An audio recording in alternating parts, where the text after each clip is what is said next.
आज के video lecture में हम बात करेंगे लॉसेस एंड ट्रांसफार्मर की। ट्रांसफार्मर में लॉसेस जो होते हैं, ट्रांसफार्मर एक टू पोर्ट डिवाइस है जो पावर को सेंडिंग एंड से रिसीविंग एंड पे या पावर को सप्लाई से लोड को सप्लाई करती है, और ऐसा करते वक्त ये वोल्टेज को बदल सकता है और फ्रीक्वेंसी कांस्टेंट रखता है। लेकिन जब ट्रांसफार्मर को हम पावर सप्लाई करते हैं तो पावर सप्लाई करने के बाद ट्रांसफार्मर के सेंडिंग एंड के कंपैरिजन में रिसीविंग एंड पे या प्राइमरी के कंपैरिजन में जो सेकेंडरी साइड होती है उस सेकेंडरी साइड में कुछ पावर हमारे को कम मिलती है। ये कम पावर है, इसी को हम लॉस बोलते हैं। यानी जितना हम ट्रांसफार्मर को इनपुट के रूप में दे रहे हैं, आउटपुट के रूप में हमारे को उतना नहीं मिल रहा है, उससे कुछ कम मिल रहा है, इसको हम ट्रांसफार्मर में लॉस बोलते हैं। आइडियल ट्रांसफार्मर की हम बात करें तो आइडियल ट्रांसफार्मर एक ऐसा काल्पनिक ट्रांसफार्मर है जिसमें 100% एफिशिएंसी होगी, यानी इसमें किसी प्रकार का कोई लॉस नहीं होगा। लेकिन प्रैक्टिकल ट्रांसफार्मर में ऐसा संभव नहीं है कि उसमें 100% एफिशिएंसी हो या उसमें किसी प्रकार का लॉस नहीं हो। ट्रांसफार्मर में जो विभिन्न प्रकार के लॉस हैं वो ये होते हैं, जिनको हम कॉपर लॉस, आयरन या कोर लॉसेस। आयरन और कोर लॉसेस दो प्रकार के होते हैं, हिस्टैरिसीस लॉसेस और एडी करंट लॉसेस। इसके बाद स्टे लॉसेस, डाइलेक्ट्रिक लॉसेस, उन्हीं डाइलेक्ट्रिक लॉसेस को हम मैग्नेटिक स्ट्रक्शन लॉसेस बोलते हैं, और अदर लॉसेस में हम मैकेनिकल लॉसेस भी मान सकते हैं। वैसे डिप्लोमा लेवल पे हम सामान्यतया आयरन लॉस और कॉपर लॉस की बात करते हैं, पर चूँकि ये एक जनरल विभिन्न प्रकार के लॉसेस के बारे में हमारा एक जनरल एक छात्र के मन में एक विजन बने और उसको सब बातों का ज्ञान हो, नॉलेज हो, ताकि वो भविष्य में किसी प्रकार के कोई कॉम्पिटिटिव एग्ज़ाम में और साथ में कभी कोई इंटरव्यू के लिए अगर कहीं जाए तो उसको इन सब चीज़ों का ज्ञान हो। इसलिए हम इस लेक्चर को उस तरीके से, उस दृष्टिकोण से तैयार कर रहे हैं। तो अगला, सबसे पहले हम बात करते हैं कॉपर लॉस की। कॉपर लॉस वो लॉस है जो ट्रांसफार्मर की वाइंडिंग में होता है, और इसको हम करंट डिपेंडेंट लॉस भी बोलते हैं। क्योंकि ये करंट डिपेंडेंट है इसलिए ये लॉस वेरिएबल लॉस भी कहलाता है, लगातार परिवर्तनशील होता है। क्योंकि जिस प्रकार से ट्रांसफार्मर की वाइंडिंग में धारा का मान बदलता है, धारा का मान बदलने के कारण उसमें लॉसेस भी बदलता है। ये अन्य बातें जैसे high frequency, skin effect, proximity effect, additional winding resistance and losses, उन सब पर निर्भर करता है। और इसकी जो मात्रा होती है वो मात्रा हम जानते हैं कि प्राइमरी वाइंडिंग में जो लॉस होगा वो I1² R1 होगा, सेकेंडरी वाइंडिंग में जो लॉस होगा वो I2² R2 होगा, और इन दोनों को सम अगर हम कर दें या दोनों को मिला के कलेक्टिवली हम कॉपर लॉस बोलते हैं। इसको हम अगर रेफ़र कर दें एक साइड में, तो प्राइमरी साइड में अगर हम रेफ़र करते हैं तो I1² R01।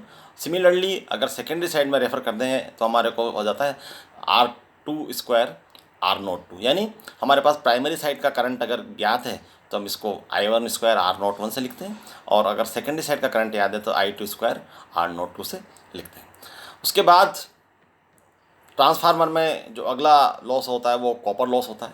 ये वोल्टेज डिपेंडेंट लॉस होता है, और वोल्टेज डिपेंडेंट होने के कारण चूँकि ट्रांसफार्मर में वोल्टेज हम फिक्स सप्लाई करते हैं इसलिए कांस्टेंट लॉसेस भी कहलाता है। इसको हम मैग्नेटिक लॉसेस भी बोलते हैं। और ये जो लॉस होते हैं वो दो प्रकार के होते हैं। ये पहला हिस्टैरिसीस लॉसेस और दूसरा एडी करंट लॉसेस।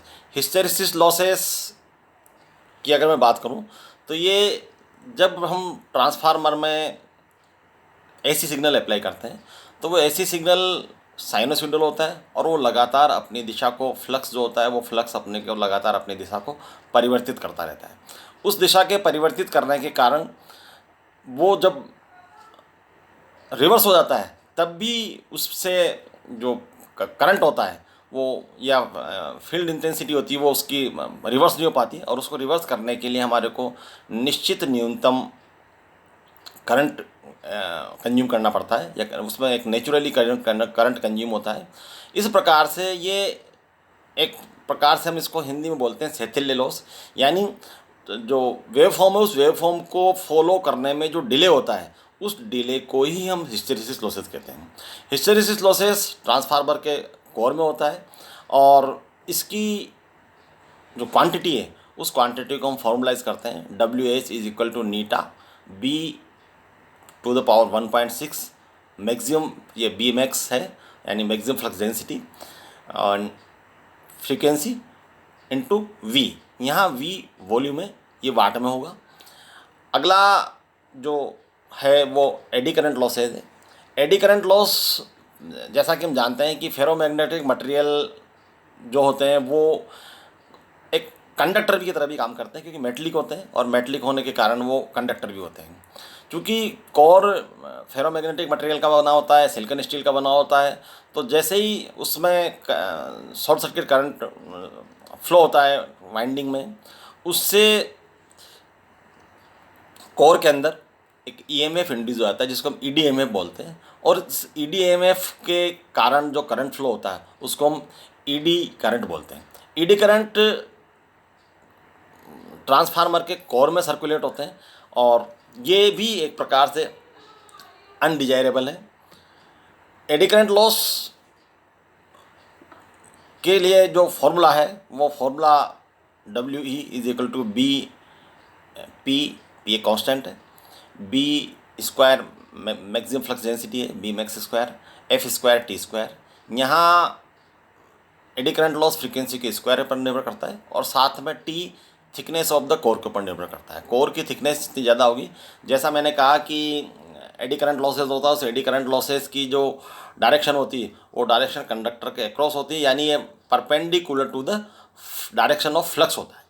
तो उसके कारण इसको मिनिमाइज़ करने के लिए हम जो कोर होता है उस कोर को लेमिनेटेड कर देते हैं। लेमिनेटेड करने से ट्रांसफार्मर का जो पाथ है, एडी करंट के लिए जो पाथ है वो पाथ ब्रेक हो जाता है, और एडी करंट की जो क्वांटिटी है वो क्वांटिटी कम हो जाती है, या एडी करंट लॉस कम हो जाता है। अगले प्रकार का जो लॉस है वो कहता है स्टे लॉसेज, जिसको हम लीकेज फ्लक्स लॉसेज भी बोलते हैं। ये ट्रांसफार्मर के अंदर वाइंडिंग और उसके जो बाहर की मेटेलिक बॉडी होती है, उस मेटेलिक बॉडी के बीच में जो कैपेसिटेंस फॉर्म्स होता है, उस कैपेसिटेंस के कारण ये लॉस होता है। और ये जो फील्ड होता है वो फील्ड चूँकि ऑसिलेटिंग नेचर का होता है, पर उसके कारण इसमें जो लॉस होता है, हालांकि उसकी क्वांटिटी बहुत कम होती है, लेकिन फिर भी ये लॉस होता है, इसलिए हम इसको केवल एक ज्ञान के हिसाब से इसको पढ़ रहे हैं। अगला जो लॉस है वो डाइलेक्ट्रिक लॉस है। डाइलेक्ट्रिक लॉस, जैसा हम जानते हैं कि ट्रांसफार्मर में इंसुलेशन के लिए हम, चाहे इंसुलेशन सॉलिड इंसुलेशन हो जिसको हमने लेमिनेशंस के बीच में काम में लिया हो, या ट्रांसफार्मर ऑयल हो, उस इंसुलेशन जो मटेरियल होता है उस मटेरियल की डाइलेक्ट्रिक स्ट्रेंथ समय के साथ वीक हो जाती है, या हम बोल सकते हैं कि इंसुलेशन जो होता है वो समय के साथ डैमेज होता है, और उस डैमेज होने के कारण उसकी डाइलेक्ट्रिक स्ट्रेंथ डिटेरियोरेट हो जाती है, कम हो जाती है। उस डाइलेक्ट्रिक स्ट्रेंथ के डिटेरियोरेट हो जाने के कारण ट्रांसफार्मर की इफिशियंसी कम होती है, और इस प्रकार से ये भी एक ट्रांसफार्मर में लॉस का काम करता है। इसलिए इसको मिनिमाइज़ करने के लिए हम ट्रांसफार्मर के ऑयल की फ्रिक्वेंटली चेकिंग करते हैं और उसकी टेस्टिंग करते हैं। टेस्टिंग करने के बाद अगर उसकी डाइलेक्ट्रिक स्ट्रेंथ प्रेस्क्राइब्ड लिमिट से कम होती है तो उसको हम फिल्टर करते हैं और पूरे प्रोसेस से उसको ठीक करते हैं। अगला जो लॉस है वो है मैग्नेटोस्ट्रिक्शन लॉसेस। ये मैग्नेटोस्ट्रिक्शन लॉसेस फेरोमैग्नेटिक मटेरियल जब होता है तो फेरोमैग्नेटिक मटेरियल में एक टेंडेंसी आती है फ्लक्स के कारण कि वो फिज़िकली एक्सपेंड और कॉन्ट्रैक्ट करता है, यानी वो फैलता और सिकुड़ता है, और इस फैला और सिकुड़ा होता है वो मैग्नेटिक साइकिल के अकॉर्डिंग होता है। इस प्रक्रिया को, इसको हम बोलते हैं मैग्नेटोस्ट्रिक्शन। इसके कारण ट्रांसफार्मर में से कुछ साउंड आती है, और जो साउंड आती है, कोई भी प्रकार की ऊर्जा अगर कहीं से निकलती है तो वो निश्चित रूप से लॉस के रूप में होती है। उस साउंड के कारण ट्रांसफार्मर में कुछ लॉस होता है। अगले प्रकार का जो लॉस है वो ट्रांसफार्मर में मैकेनिकल लॉस के रूप में हम बोलते हैं। ये इन एडिशन टू मैग्नेटोस्ट्रिक्शन, जो मैग्नेटोस्ट्रिक्शन जो ट्रांसफार्मर में फिजिकल उसकी जो लेमिनेशंस है उस लेमिनेशंस के एक्सपेंशन कॉन्ट्रैक्शन के साथ होता है। उसके अलावा ट्रांसफार्मर की जो वाइंडिंग्स होती है, क्योंकि वाइंडिंग को हम जानते हैं कि ट्रांसफार्मर में वाइंडिंग लो वोल्टेज वाइंडिंग और हाई वोल्टेज वाइंडिंग होती है, और ट्रांसफार्मर की दोनों लिम्स के ऊपर हमेशा लो वोल्टेज वाइंडिंग अंदर की तरफ होती है, हाई वोल्टेज वाइंडिंग बाहर की तरफ होती है। इस अंदर और बाहर की तरफ जो वाइंडिंग होती है उनके बीच में भी करंट के कारण एक फोर्स लगता है। उस फोर्स के कारण उसमें वाइब्रेशन पैदा होता है और उस वाइब्रेशन के कारण बाहर हमारे को हमिंग और बजिंग साउंड सुनाई देती है, नॉइज़ आता है। इससे भी ट्रांसफार्मर में लॉस पैदा होता है।